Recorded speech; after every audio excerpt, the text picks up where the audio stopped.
minasyaitonir rajim. Bismillahirrahmanirrahim.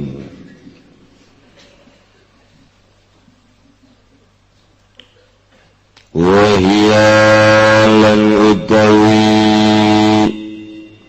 ya nafaqatul ghaibi wal kifayatu kecukupan wa tasqutulan logor yang nafaqah bifawatiha kalawan patu nafaqah wala yasir wala tasir bainan alaih lan warada dia nafaqah iku utang ingat sewong ila bifardi qadin amin kalawan mesti kena qadi ini atawa izin qadi fiqtiradin ing dalam tanpa utang igaibatin karena gaib au man'in atawa nikah wa alaiha irba waladiha lan iku wajib ingat opo nyosoni ing anake alabai puhan wiwitan summa ba'dahu kari-kari ing dalam nusahusana irallah ilam yujad ilahiyya lamun waratin nemu sopo hiya ajnabiyatun atawa wadun kang bangsalian wajaba maka wajib irda'uhu apa nyusonine ing walad wa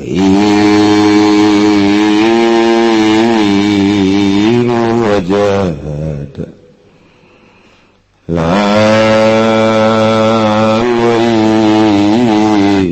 wajadalan lamunmu iya lan karone ajnabiyah wa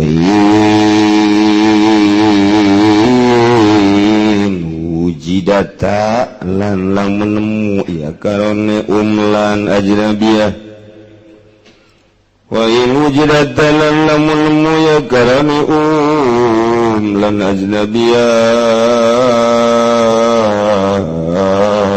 lam tujbar maka ora den paksa sopo al mbok lain lagi bat maka lamun dengan ya hiya man kuhatu abih ale utawi ya iku kang den tikah dening bapan ya walad alahu ban uhafil asahi maka iku nang kadoy abi utawi nyegah ing ing dalam mongguh kaul asah kutu ngucap ingsun al asahu laisa lahu man uha utawi kaul asah iku oranana iku tetep kadoy abi utawi nyegah ing wasahahul aktsarun lan wis nyahihkeun hum ing kaul sapa ulama akeh kabeh wallahu a'lamu utawi Allah iku kang maha uninga.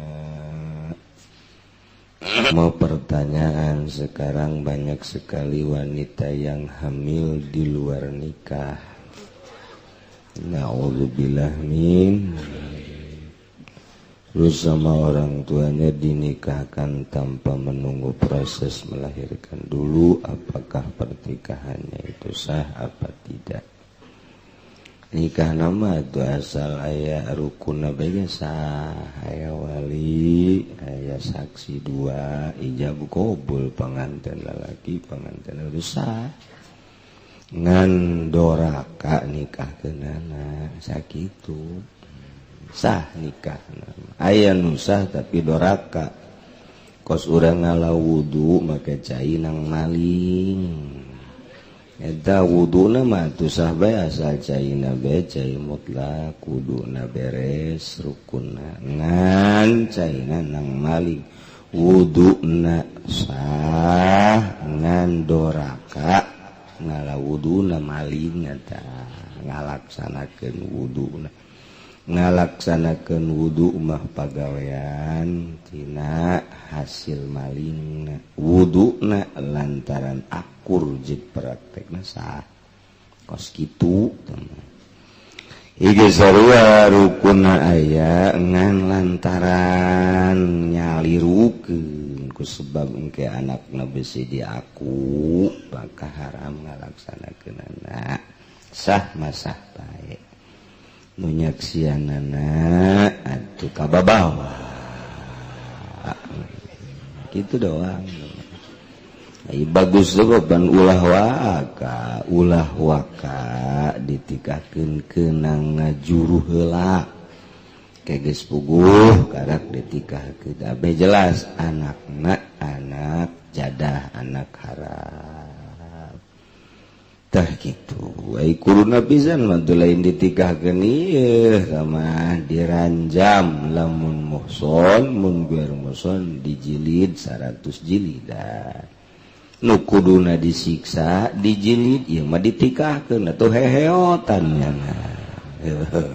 gitu mun kula nu jadi presidenna geus pokona hukum jilid diayakeun tidak mau tahu siapapun laporkan ai prakabeneran bangsa gubernur nu jararina polisi asana saparo negara beak dijilid asana nutu salat gebugan paehan lohor henteu azhar henteu magrib paehan wah asana riuh nyeun kuburan bajasan nutu salat tapi tetap dilakukan sebab itu non gitu ngaranna ku ayana dilakukan hukum kisos jelema bakal jalalujur maling potong leungeunna jadi jelema rembung maling sieun dipotong ai kuari memaling subkeun ke penjara ngomong bagi dua batu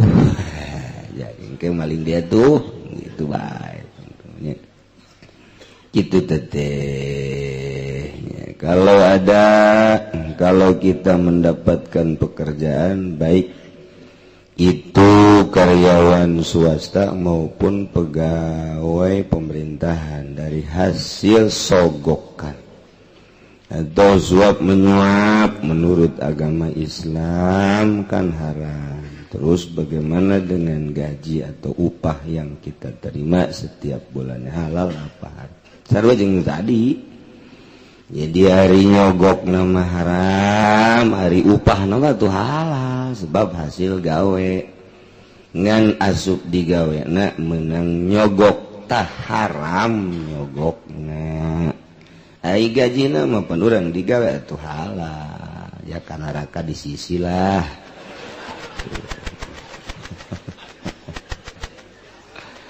Masya Allah.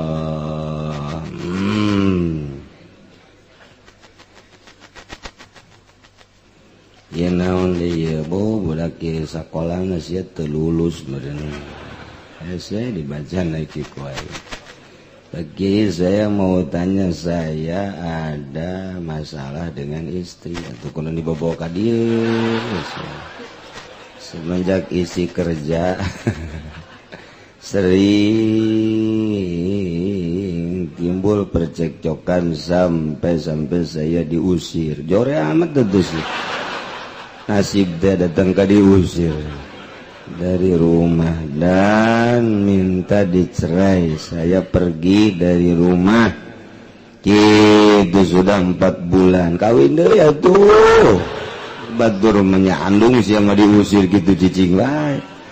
Selama itu saya tetap memberi nafkah setiap minggu sesuai dengan kemampuan saya itu kepada anak saya, namun istri tidak mau menerima. Saya juga tetap berusaha mempertahankan rumah tangga, tapi istri tetap minta cerai, bahkan didukung oleh orang tuanya. Pertanyaannya bagi saya harus bagaimana sebagai manusia? ulah nanya ka aing pamajikan sia ai budak kunaon karunya amat apa tempat berusaha mempertahankan hubungan apa tetap berusaha mempertahankan hubungan atau dicerai saja dan bagaimana hukumnya gitu hukumnya bagi keduanya ya masalah kos kieu mah teu kudu ditanyakeun sia rumah tangga sakinah apa henteu jeung pamajikan sanajan hayang-hayangan ge pamajikan embungan mah dibere nonggeng sia ulah pelet atuh ka Cisoka ka ditu pelet supaya daekeun teu naon teh melet ge arijang ketentraman mah gitu supaya ngomong saya anak ngan ulah ka aing ngentana sia inget buka pelet ngan lamun teh ama atuh deuk dicerai ya cerai bae ulah sok dihese-hese geus dah teu ceuk cerai bae geus teu daekeun ieu geus bae cerai ja aya babna ieu bab tolak ngan nolakna hiji heula besinya nah haju daekeun deui tinggal rujuk kebenarannya nu beuki teu daekeun tambahan 2 kitu bae cenah minta dianggeuskeun ya 1000 sia ku aing ditolak hese-hese ulah sok haju ngahesekeun aing pokona mangan apakahan moal nolak moal geus pokona teh tetep lalaki pangjore-jorenan geus yassiru wala tu'assiru gampangkeun ulah sok ngahesekeun engke urang lamun ngagampangkeun dibere gampang deui ku Gusti Allah man gampangna gumpinga saha jelema nu sok gampangkeun bakal digampangkeun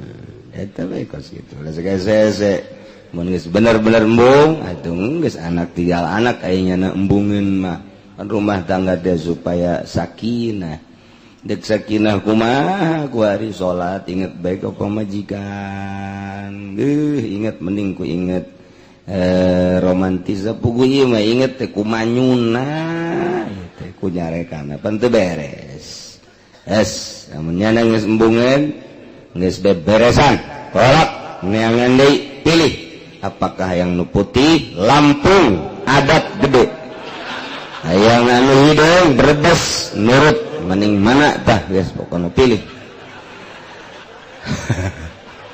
oh nu kapilih insyaallah urang kuari masih kene nyaritakeun tentang nafaqatul qarib anak wajib nganapakahan ka bapa ka emak di mana bapa emak teu mampu atawa bapak wajib nganapakahan ka anak di mana-mana anak teu mampu ngan lamun anakna sehat walafiat jag waringkas andai kata manggul bisaeun ngojek ge bisaeun ngenekan bisaeun ucal pacul ge gagah ieu meunang kanu jadi bapana ulah wakangan apakahan ngadidik ka anakna supaya mandiri puguh pagaweanan tapi lamun bapa mah susah anak teu meunang ngantep kanu jadi bapak entepkeun ulah kadina apakahan nyaho diwarah wae tajore anak ngawarah bapak teu kira-kira ulah Tayin apakah ngasa kumahan apakah teh apakah kudu mangmeulikeun mio apakah kudu mangmeulikeun mobil kanu jadi bapak wahia al-kifayatu nafakahna adalah kifayah teh kacukupan jang dahar minum ieu teh hiji awewe di zaman Kangjeng Nabi boga salakina koret merepet duit mah aya harta mah aya ngan teu daek mere kanu jadi pamajikan teh nyahona hayang dahar bae ai kitu mah balanja di dapur tilok memperhitungkeun eta baheula tepa ku ari ka Cikupa tepa teh pan sok leuwih parah aya tanu kitu tah jadi ai dahar mah hayang tapi merek ka pamajikan embu eta keur carita rumah tangga pamajikan jeung salaki ieu di zaman sahabat pamajikanana bebeja ka Kangjeng ya Rasulullah aya naon ning abdi boga salaki ngan salaki abdi mah hese jasa ieu kana burak bere kulantaran abdi butuh jang dahar abdi dahar anak abdi maka abdi sok nyokot di kantong teu bebeja orang eti dituna ieu aduh paegan kuari ambalaya nu kos kitu teh nyaho leungit bae duit urang ieu mah jang kebutuhan ieu mah kitu ya Rasulullah salaki abdi lain teu boga abdi ge apal ngan hese jasa kamere ketika salaki eueuh kapan abdi butuh dahar anak butuh dahar sok nyokot abdi teh ta abdi nyokot tanpa sepengetahuan salaki jang nutupan kabutuh dahar nginum abdi jeung anak abdi kumaha hukumna ya Rasulullah cakang yang Rasul khudhi ma yakfiki wa waladaki bil ma'ruf nyokot bae jang kacukupan anjeun jeung anak anjeun ngan nyokotna ulah leuwih ti kabutuhan bil ma'ruf sacukup dadahar tak kitu tah nya besi di kantong urang leungit duit eta ulah neangan menggarong di luar nu di jero bae ngan ragap dada urang aing meureun teu mere ka pamajikan tuh teu naon jang cukup dahar nginum diri jeung anak ngan nyokotna bil ma'ruf lamun kitu mah nyokotna ieu aing leungit duit asana ieu kudu tangko teteng sakali leungit 500.000 benang saminggu sakali deui leungit deui 500.000 je tuyul tah naon ieu 3 kali nih samaja utama nanyakeun ka pamajikan neng emang nyokot duit kitu nyokot ge seminggu kamari jeung minggu tadi tah sia nyokot burung sabaraha duit pukul leungitna sabaraha duit pan sok kitu pamajikan mah tulok terang-terangan pukul leungitna sabaraha duit asana mah 500 ceker 500 sia pake naon eta tah itu pake meuli lepis pertama mah jeung selop-selopna Parantika Citra ai sia tuh emang mangkal tah naon lah loloba omong kekeun teh kedua kali itu beli baju kurung tamah jeung BH-BH-na jeung jeroan-jeroanana sakumaha mencit embe sia mah jeung jeroan-jeroan ya 3 kali gitu kita itu mah doraka tamu kos kitu mah tah doraka nyokotna doraka meujeuna jang ka neraka sakitu ge gitu mah nyokot 100.000 tanyakeun neng emang nyokot dit teu pan kata teu mere jang dapur 100.000 gitu naon atuh da deui ulah deui kumaha diberen teu nyokotan bae ka jeung kumaha ge di istiqomahkeun burung ku sia nyokotan ta ieu al kifayah kecukupannya itu diberi ku salaki nyana butuh dahar nang ti mana atuh nang ti mana kumaha lamun bapana ieu kabeneran gering nu ngabiayaan ka rumah sakit ka dokter tah saha anakna wajib anakna ngabiayaan urusan dokter jang kesehatan bapakna wajib teh jeung kesehatan anak di samping dahar jeung nginumna oge lamun ngabutuhkeun kana jangyuhan imahna anak wajib mangyieunkeun kanu jadi kolot ngan teu kudu bagus-bagus diukur bae kolot model kos kitu melah tiang awi penting mah ulah kabocoran geus bae nyieun tiang awi kemudian dihateupan cak kolotna aing alabatan embe gembel bisa gedengin aing geus gedong kabeh aing dipangieunkeun teh kira-kira sia ka aing teh paling kitu cak kolot teh lah bah jamal kebel umur bos ya tapi hampir-hampir naon gitu ngaranna ngadoakeun ngan teu diteluh doang kolot teh eta kacukupan daharna nginumna kemudian atuh imahna mun muriang ka dokter teu kudu hese-hese neangan jalan ka sorga mah mun boga bapak urusan bapak mun boga emak urusan emak tah eta takos kitu teh eta molongpong teh lawang sorga molongpong ridallah fi ridal walidain cak bapana aing boga anakku bela-bela ting keur madaharna nginumna meureun keur aya ka aing terima kasih segala imahna sanajan leutik-leutik terima kasih jasa aing aju muriang dibawa kunyana ka dokter tah ieu luar biasa meujeuhna jangka sorga sakitu baik muka lawang sorga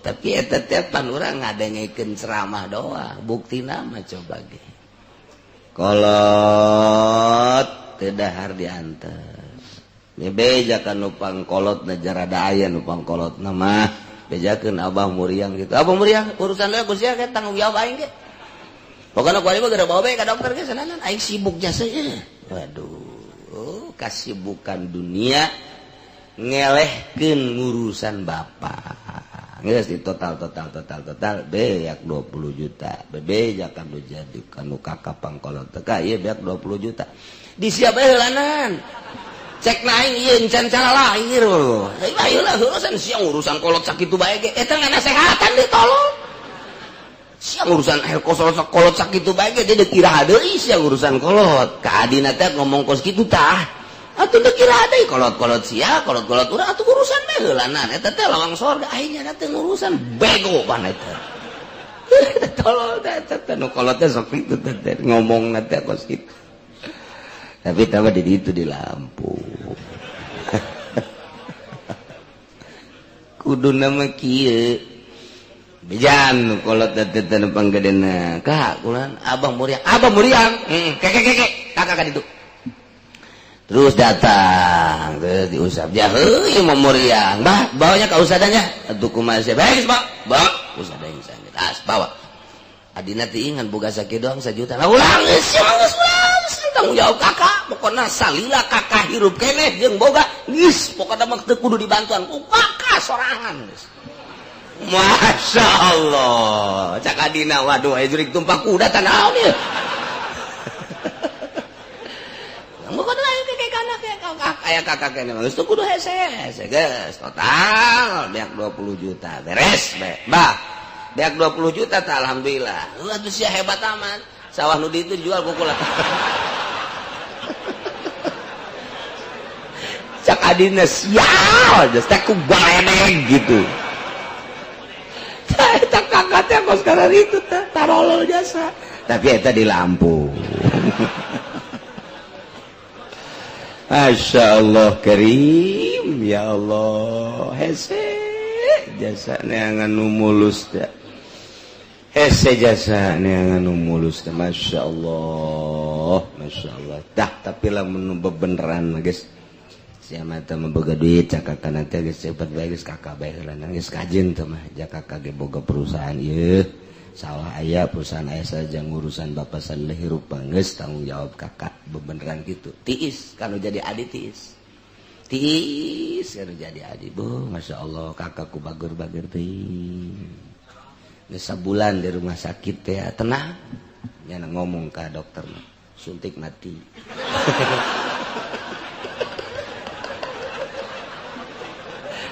beres tiba sono bager buku masyaallah Gusti Allah teh kifayah kecukupan dahar minum sukna andai kata butuhun nyana kana imah urang aya imahan bapak muriang covid ongkos-ongkos ujratut tabib ieu tanggung jawab anakna masyaallah ngeunaheun kadengenan gitulah ieu bapak gitu ngaranna tanggung jawab anak nganapakah anak kuari anak api lain dahar anakna tengurusan kanu jadi bapak kanu jadi emak kadanan kumi mengimahan jeung dokter mah ieu dahar geges henteu tengurusan atuh babalantik emakna mun muriang babalantik bapana ge kitu keneh sabisa-bisa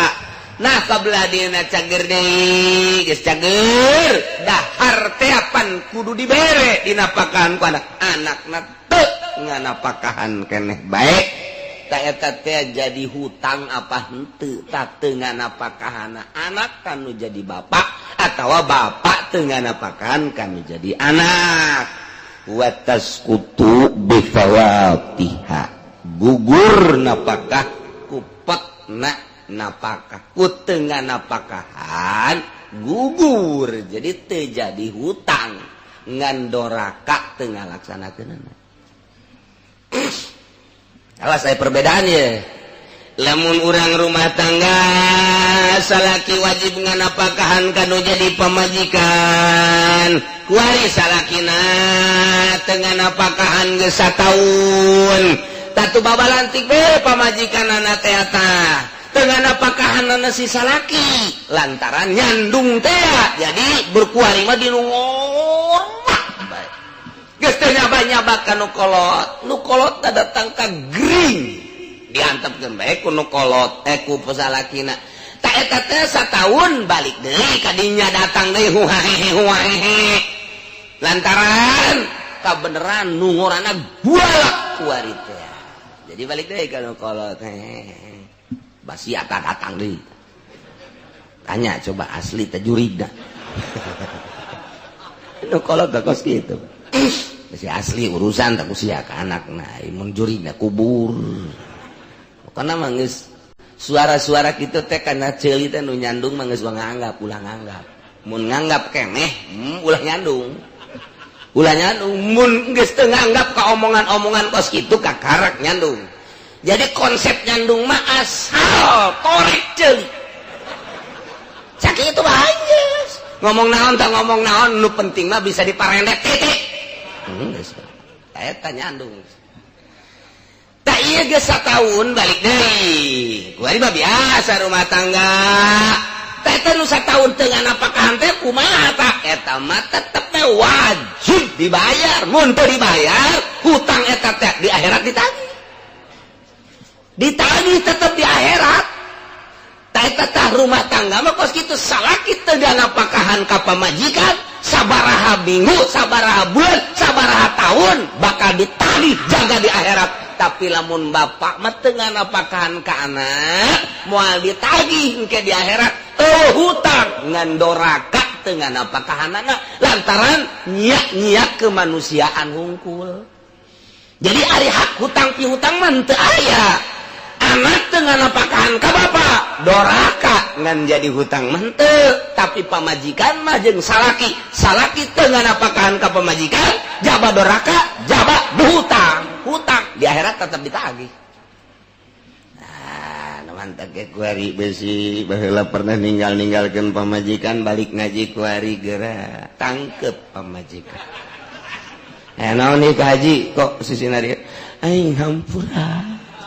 Hampuran itu ngadenge pengajian orang doraka naon ieu ka hampuran naon kan bae sia pernah ditinggalkeun ka Palembang poe satahun henteu dina pakahan lamun teh mah engke di akhirat ditagih mana teuing buka atuh moal jaku lagi atuh beurna nanti ridho kakak kudu ka neraka bener tah geus atuh ka ditu nemangan apa kandinya tolol pada takut itu salah kita tuh menang diberi lorongkrang ente gimana baheula teh keur ka Palembang sataun teh dengan apakan aing hampurannya ulah naging ke di akhirat bebaskeun bebas ayo kita ngomong kula ngabebaskeun hutang kakak salil hutang napakah kakak salila sataun kula ditinggalkeun ka Palembang kula ngabebaskeun tah mun teu ngomong kos kitu ditagih di akhirat asana balik ngaji loba nu ngaromong ieu asana cek ulah mah loba bae geus sok halang aja yang salamet ngomongkeun ka majikan cek majikan moal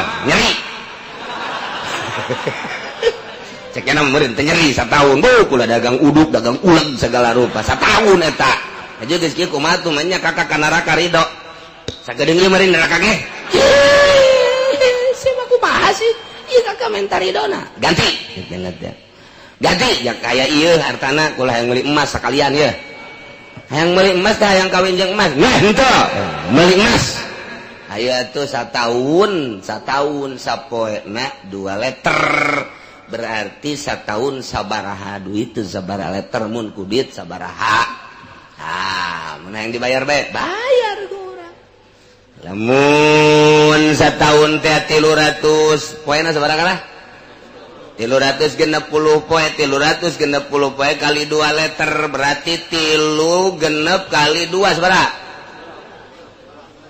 72 liter 720 liter berarti 7 kintal 20 jadi mun sakintalna seperti itu ieu dek jualan beas dan naon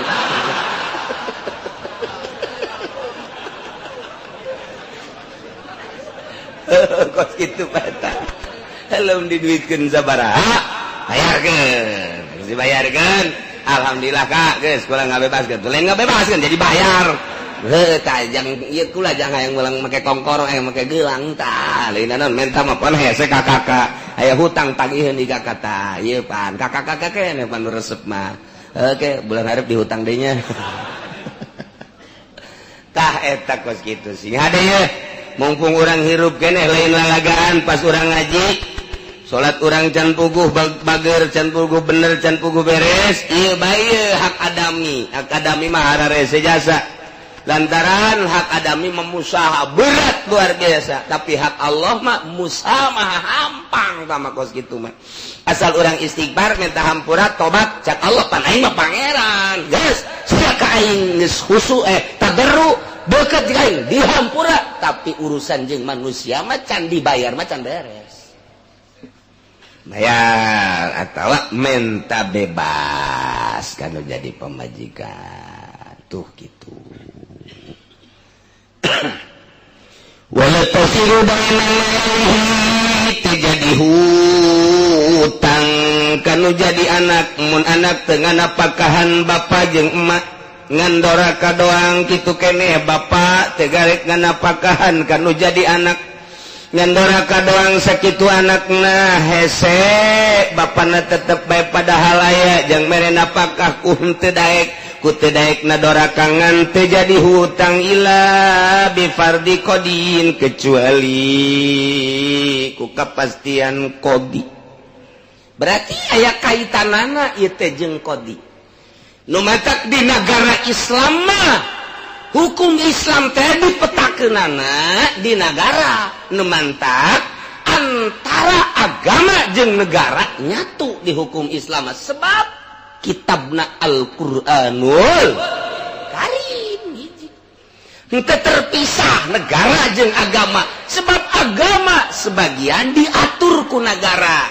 salat ngatur negara teu salat bodoh maling diatur ku negara di mana maling potong zina diatur ku negara lamun gur muson jilid mun muson ranjam diatur ku negara kodi tate anu kudu memberikan keputusan anak presiden secara nasional secara lokalna gubernur bupati camat negara kan berat negara nu matak di negara teh kudu aya mufti kudu aya kodi kudu aya mufti jang matwakeun keputusan-keputusan mutuskan tentang hukum nu bakal dikenakan terhadap kasus-kasus anu disodorkan ke negara. Nah mun kuari mah eta teh kejaksaan ngan kejaksaan teu make Al-Qur'anul Karim lantaran di urang mah lain negara Islam, negara demokrasi. Iyalah kitabna HAM teh dipake di Amerika ge. Ja aturan-aturan nama perang budak leutik teu meunang dibunuh. Hak asasi manusia kan kemanusiaan yang adil dan beradab. Kok nyana teu adil teu beradab atuh nyana nu nyieun kitabna, nyana anu nabrak kana kitabna. Datang ka iraha mempertahankan demokrasi, datang ka kiamat moal beres. Boro-boro di negara urang cacak-cacak di Amerika na kena diwalanda lah tetep bae moal beres.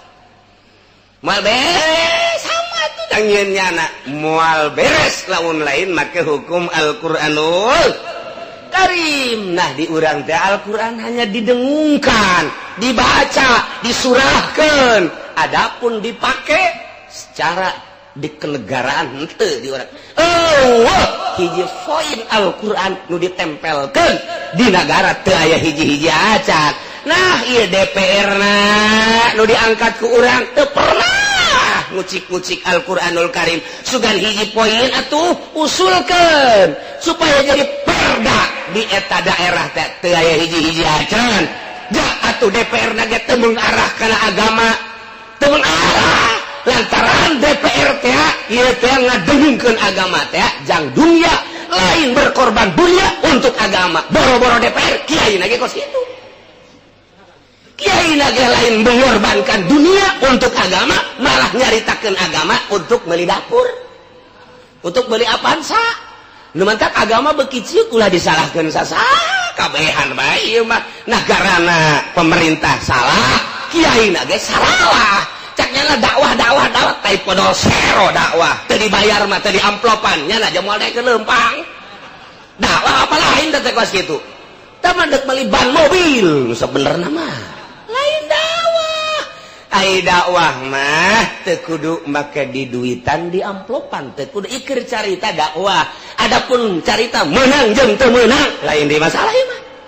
Lain di masalah ieu mah carita dakwah heulanan. Dakwah mah lain kitu. Dakwah mah kudu kepedulian agama anu deuk diluhurkeunana berkorban sampikeun ka dibunuh luar biasa. Nyawa coplok eueuh masalah. Nah, dakwah mah gitu. Orang liwat ke pasar, di pasar ternyata loba awewe teu make kerudung kadeuleu buukna. Nah, urang mawa speaker nu didorong teh. Saudara-saudara kaum muslimin wal muslimat rahimakumullah, saya di sini akan memberikan penjelasan tentang haram-haram terhadap wanita. Silakan maju ke sini, silakan maju. Cak awet tukang obat tanon coba ya. Tukang obat. Urang mah teu daek ta dakwah kos kitu didorong make sapeker. Eta mah nu didorong teh lain kitu pan, didorong. Konceng-koncengan nak ayam turun 10. Kos kitu teh teu beres ngamen. Dakwah mana? Hese jasa titah ngadirikeun pondok pesantren salap ge dakwah melalui pendidikan murnikan supaya nyebutkeun haram haram, halal halal, makruh makruh, sunah sunah. Teu bisa endahan tek nyieun yayasan teu salah ieu mah keur carita dakwah. Nyieun yayasan jang perbandingan masalah ngan keur carita dakwah geus lain dakwah.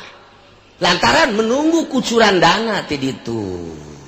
Dana marah pan gak ditu, negor kampak sing jeleger pan gak ditu. Keur carita sompralna henteu salah, jang ukuran kitu naon kitu ngaranna perbandingan carita dakwah geus lain dakwah kos kitu mah ngadakwahkeun agama jang dunia. Nu kuduna mah ngorbankeun dunia jang agama. Tah, mantap kuari teliti sebelum membeli. Mana kuaridu dakwah Quran tinggal didengungkeun, dibaca, didengekeun ku urang. Ketika ku urang dipraktekeun hesena luar biasa. Komo kuari mah geus didominasi ku kafir jeung ku Yahudi.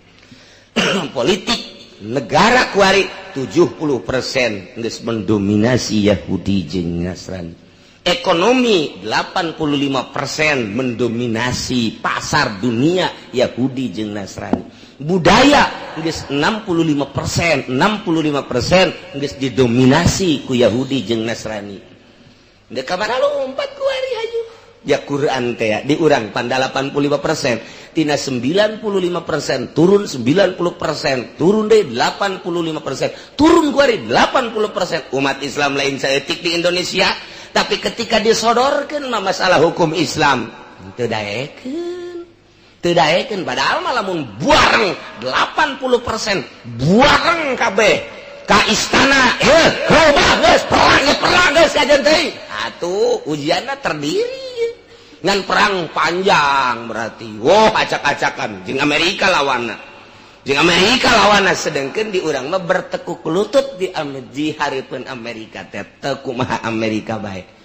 Nah geus hese bae carita ka dinya mah teh hese moal nyambung geus moal bab eta mah kudu sadunya antara Islam jeung Islam kudu nyambung nyana jeung nyana nyambung perang geus sing jelegur di unggal negara ieu deuk ngadirikeun negara Islam ieu ngadirikeun negara kafir perang adu kekuatan mungkin 1 tahun 2 tahun 10 30 tahun 50 tahun terus bae perang bakal terjadi teh engke kos kitu teh bakal terjadi bakal jasa engke mah terjadi teh kos kitu teh tah kuari ge geus nyabeulah pan timur dibahasakeun ge bahasa timur barat dan timur kuari teh geus membentang perbedaanana tinggal urang karakter Indonesia mah ke timur-timuran sebenarnya mah dina agama ai budaya aslina urang mah asli Tenggara kadi ari anu kuari bercokol kuari demokrasi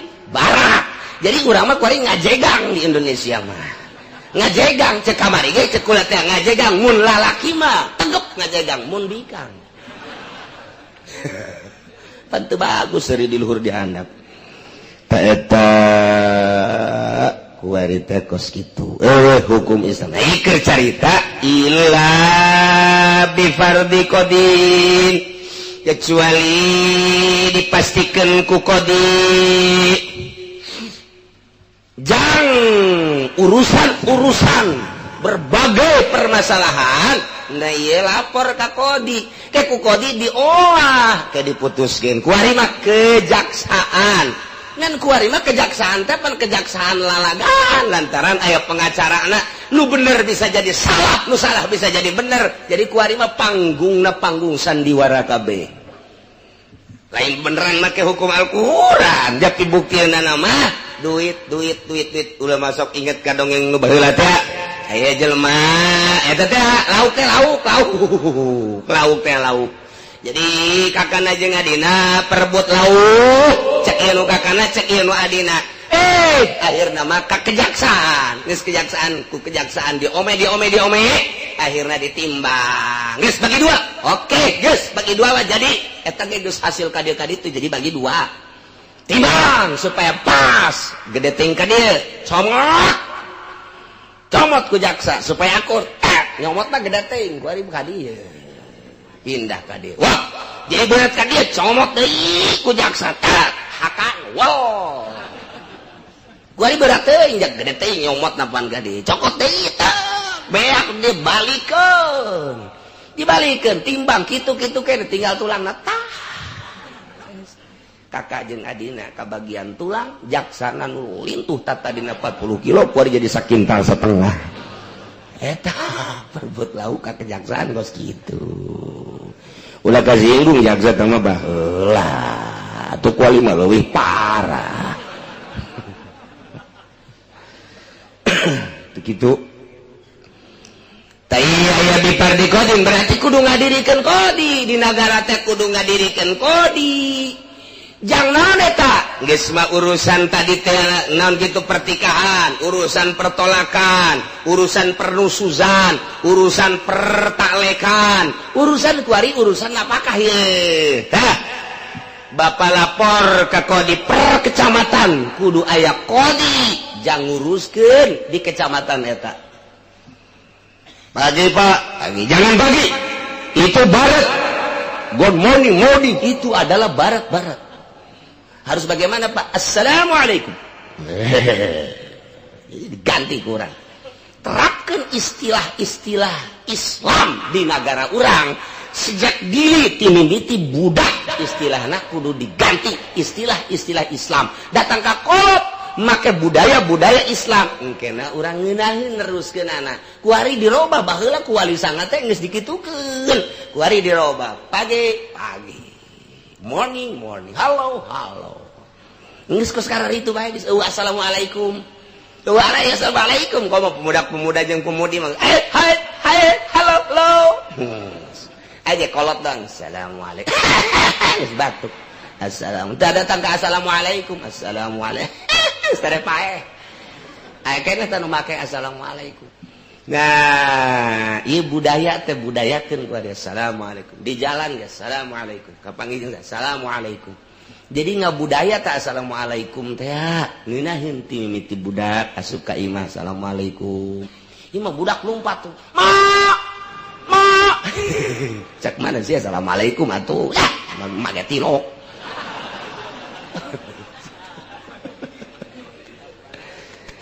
Jadi kudu aya kode per kecamatan. Nah, Kecamatan Pasar Kemis aya, Jabatan Cikupa aya, Sepatan aya, Kecamatan Kronjo aya, Kecamatan gitu mau aya, per kecamatan aya. Geus urang Pasar Kemis ngaduna kadinya ka Kodi. Assalamualaikum. Waalaikumsalam. Ada apa? Saya lapor, Pak. Lapor apa, Pak? Saya ada seorang bapak yang miskin. Lantas punya anak. Di mana anaknya? Di sana di terep. Iya terep.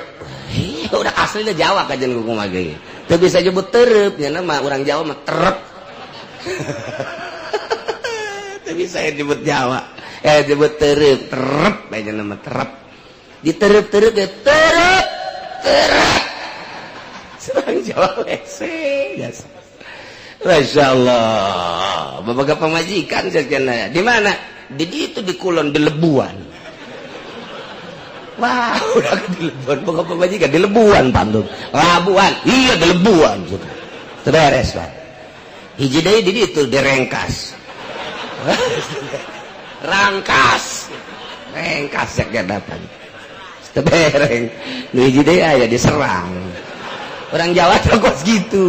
Wah, boga tilu teu beres kabeh. Nu hiji di Serang, nu hiji di Rengkas, nu hiji di Lebuan. Mana jangnya anak tuh.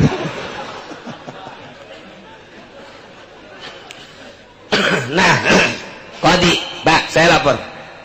Saya seorang bapak miskin, Pak. Lantas anak, alhamdulillah adalah untuk memberikan nafkah bapak saya, lapor supaya diuruskan, Pak, tentang nafkah saya. Oh, siapa nama bapak? Nama saya adalah Miin.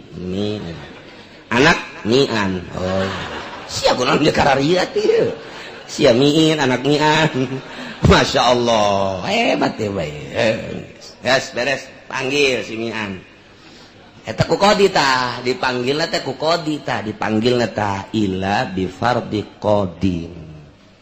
Atau ini atau izin Kodi fikirodin uli gaibatin. Kuari kieu. Nyan. Ini bapak lu ya? Iya, namanya siapa? Miin. Iya. Lantas ini bapak lu lihat mampu apa enggak? Kagak katanya. Lantas kenapa kamu itu tidak memberikan apakah? Segen aja, Pak. Udah jangan segen-segen, lu kan dari hasil jerih payah bapak lu dulu kokoceran dia itu. Kalau enggak bagaimana sih nggak terima kasih kamu? Waduh, sampai gerah-gerah tuh bikin lu. Ya udah gitu. Sekarang gini. Jadi keputusan dari negara Indonesia yang dipimpin oleh Presiden SBY yang telah dibuat undang-undangnya, kemudian sudah dijelaskan oleh Menteri Agama dan sekarang sudah disalurkan ke Departemen Agama melalui KUA dan sekarang sudah dikemas di setiap kecamatan bahwa anak harus memberikan nafkah kepada bapak. Kamu kalau tidak memberikan nafkah nanti akan saya panggil dan saya sidangkan. Bila perlu nanti kamu di sel. Oh iya Pak. Berapa keharusan saya memberikan nafkah? Tanya bapak lu makannya berapa tuh sehari? tak ai abah sabaraha iya dahar sapoe aing 5 liter cek inna lillahi wa inna ilaihi rajiun genderuwa meureun ya udah putus 1 hari 2 liter udah ya keputusan Kodi 2 liter awas ya Kodi tak nu mutuskeun yes poe ka hiji masih kena napakah poe ka 2 napakah taruhlah seminggu 2 minggu napakah ka 3 minggu lang eueuh harapna tinggal bapana bae aing sanu mere napakah begitu tak didatangan ku bapana ka imah simian eueuh simiana lapor deui kan lapor deui lapor kenapa napakah cuma berjalan 3 minggu Pak kesananya wallahu a'lam bishawab nggak tahu tuh anak saya bagaimananya col tarong diurus Bapak Kodi selidik ku anak buahnya selidik laporan daripada anak buahnya bahwa mi'in itu tidak ada mi'an itu tidak ada pergi kemana tahu kan iya pampan nyana mah aya teu aya bapana tetep kudu dahar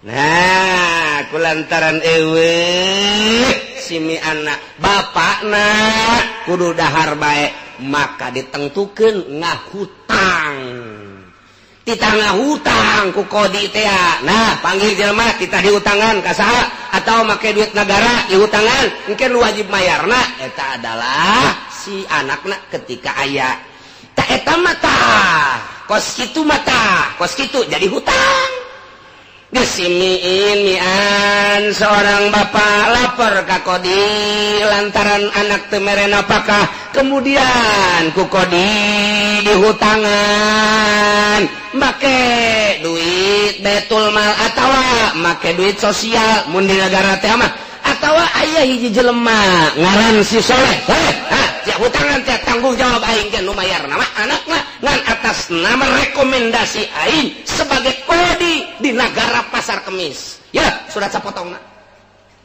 guys atas nama Kodi Pasar Kemis yang bernama Jepri saya bertanggung jawab atas utang piutang seorang bapak yang bernama Min terhadap Bapak Soleh sekian Kodi Pasar Kemis ya cekalan tanda ceplok beres ya 2 bulan 3 bulan datang entah sini ante diselidik pan terus ai kredit diselidik terus kos gente pan ieu kos ieu tah ieu kudu diuruskeun bade mantap kedoakeun kula sing jadi presiden lah diuruskeun ieu masalah kos ieu aing paling 2 poe jadi presiden demo deui paling leuwih ti Gus Dur asana demona nah ieu guys menang beres 3 bulan datang nih panggil Mian dari mana kamu Bandung Pak ada kerjaan apa? Ya nggak usah tahu Pak kesananya mau urusan saya itu. Siapa urusan waduh ini Kodi. Ya urusan Kodi saya. Ya udah tanggung jawab kamu terhadap orang tua bagaimana? Pak, atau itu Mbak urusannya kalau saya ninggalin mah tuh udah aja. Nah ini selama 3 bulan bapak kamu disuruh ngutang kepada Bapak Soleh, saya yang bertanggung jawab untuk menagih kepada kamu. Tak eta mah tampan tadi mah teu jadi hutang, tapi lamun geus keputusan Kodi mah atau izin Kodi tetep bae si anak wajib bayar. Oh, kos kitu pan ngeunah, henteu mun aya nagara nu ngurusin kos kitu mah sana cangklong kiaki beuki gelede bae. Gelede, pan gua di mah cangklong, gede mah gede eueuh eusian. Sementara nu mere uruskeun kos kitu.